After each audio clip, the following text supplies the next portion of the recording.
Comfort promises freedom. Kant said it produces slavery. Most people believe freedom means fewer rules, more comfort, more choices. But if that is true, why do people feel less in control the more convenient life becomes? This is not a video about productivity. It is not about hustle. It is about how comfort quietly replaces your ability to choose. By the end of this video, you will understand why Kant believed discipline does not limit freedom. It creates it. To see why this idea feels uncomfortable today, we need to start with how Kant actually lived. Kant lived one of the most disciplined lives in history, not by force, by choice. He woke up at the same time every day, worked in the same blocks, took the same daily walk, thought in the same quiet rituals. To many people, this sounds extreme, obsessive, rigid. But Kant was not trying to control time. He was trying to protect his mind. Discipline, for him, was not about squeezing productivity. It was about removing noise so reason could operate without chaos. He understood something most people miss. A mind surrounded by randomness is easily ruled by impulse. A mind protected by structure can choose deliberately. He did not discipline his life because he lacked freedom. He disciplined his life because he valued it. And this leads us to Kant's deeper idea. Discipline is not restriction. It is the structure that allows reason to function at all. Reason cannot operate in disorder. This was one of Kant's most uncomfortable beliefs. He believed reason is not powerful by default. It is fragile. Left unprotected, it collapses under impulse, distraction, and emotion. Modern culture teaches the opposite. Remove constraints, eliminate rules, follow how you feel. That feels like freedom, but Kant saw a deeper problem. When structure disappears, reason doesn't take control, reaction does. Comfort fills every empty space, every pause, every moment where thinking should happen. Notifications replace reflection. Impulse replaces judgment. Emotion replaces principle. Comfort doesn't free you, it occupies you. And in that occupation, reason slowly loses authority. This is the key shift Kant warned about. Without discipline, reason does not rule, it reacts. And this explains the strange modern paradox we live in today. The more comfortable life becomes, the harder it is to choose freely. The less disciplined the life, the more emotional the decisions. This is not a moral judgment, it is a pattern. Look at a person without discipline. They choose by mood, they act by impulse, they think after acting. Their decisions feel spontaneous, but they are not free. They are reactive. Now look at a person with principles. They choose by rule. They act deliberately. They feel after choosing.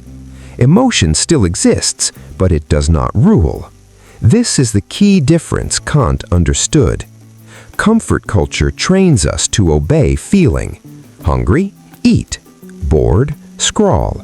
Uncomfortable? Escape. Uncertain? Delay. Over time, something dangerous happens. The strongest emotion in the room becomes the ruler. Not reason, not principle, not choice, just feeling. And Kant's diagnosis was blunt. A person ruled by comfort is not free. They are governed.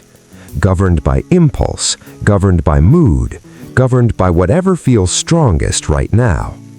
This is why Kant said something most people misunderstand. The opposite of freedom is not restriction. It is being predictable to your own impulses. And once you see this, the question changes. So how does discipline turn into freedom practically?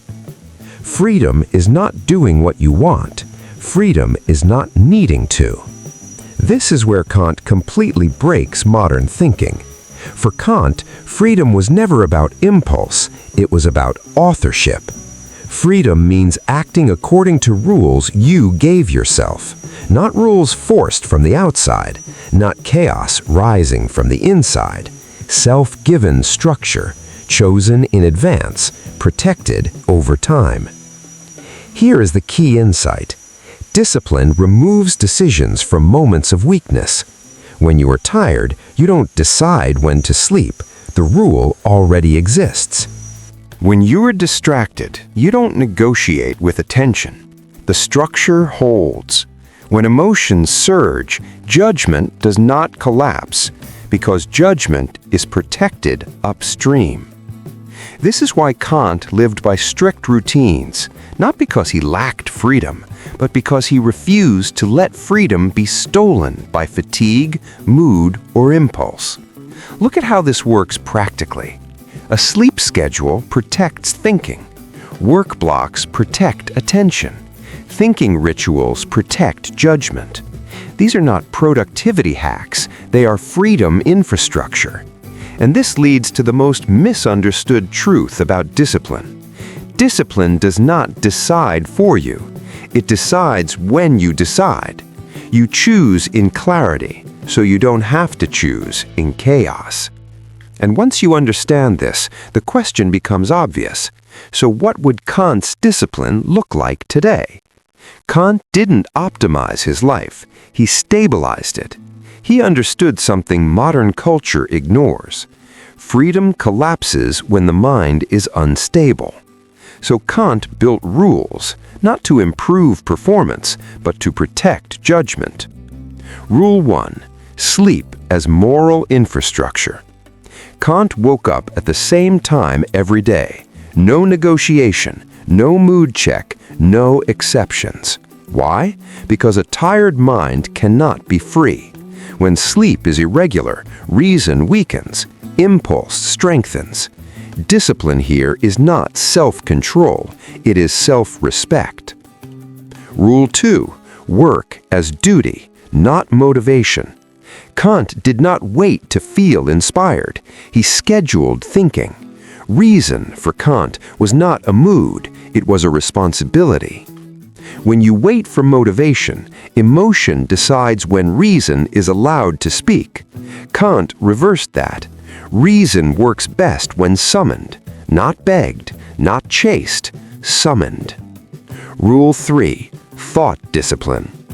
Every day, Kant reflected, not on productivity, not on achievement, on one question. Did I act by principle or by impulse? This question does something powerful. It turns life into a moral feedback loop. An unexamined reaction is not freedom, it is obedience to whatever feeling arrived first. This is why Kant's rules still matter. They are not routines, they are posture. No morning ritual hype, no biohacks, no optimization fantasy. Only one aim, to make sure reason arrives before impulse. And this leads directly to Kant's final warning. A comfortable person is easy to guide. Not because they're weak, but because they stop resisting. Comfort softens resistance. When resistance weakens, judgment erodes. And when judgment erodes, freedom disappears quietly. Kant warned about this. Tyranny does not need violence when people no longer govern themselves. No chains are required when impulse replaces principle. No force is needed when comfort decides for you. The most controllable person is not the ignorant one. It is the undisciplined one. Because they react before they think. They choose after emotion has already chosen for them. This is Kant's final contrast. Discipline creates citizens. Comfort creates subjects. And that difference decides the future of freedom. Kant did not promise happiness. He promised self-command. He believed freedom is not comfort. It is not ease. It is not doing whatever feels good in the moment. Freedom is the ability to govern yourself even when it is uncomfortable. Discipline does not make life easier, it makes you free. Free from impulse, free from emotional drift, free from being quietly controlled by comfort. If you want philosophy that builds inner authority, not comfort, subscribe and learn to live the way Kant believed freedom truly demands.